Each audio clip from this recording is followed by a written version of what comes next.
Long ago, when light and darkness still balanced each other, Shekinah, the divine presence, dwelled at the heart of the heavens. She was a soft, radiant glow, gently touching the earth and soothing the souls of humankind.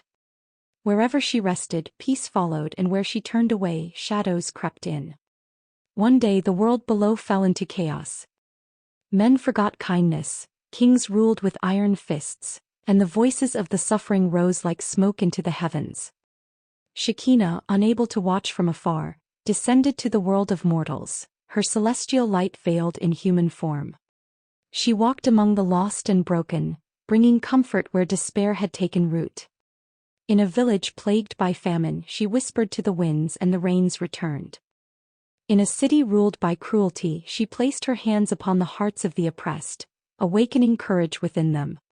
Wherever she walked, change followed, subtle but unstoppable, like the tide reshaping the shore.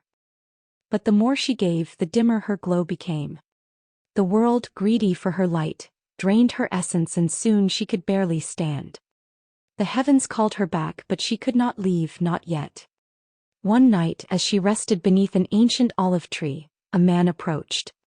His eyes were weary, but within them burned a fire. "I know who you are," he said. "You are the presence we have longed for, the voice we have forgotten how to hear." Shekinah smiled but said nothing. "I do not ask you to stay," he continued. "But tell me, how do we keep your light among us?"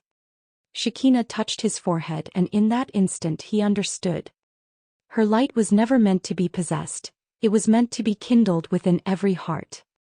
With her final breath in mortal form, Shekinah dissolved into countless sparks, scattering across the world. Every ember settled within a soul, waiting to be awakened by acts of kindness, by courage in the face of injustice, by love that demanded nothing in return.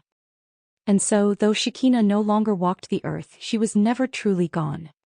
She lived in every hand that lifted another, in every voice that spoke for the voiceless, in every heart that refused to let the world fall into darkness. For she was not merely a goddess, she was the light that dwelled within all who chose to see.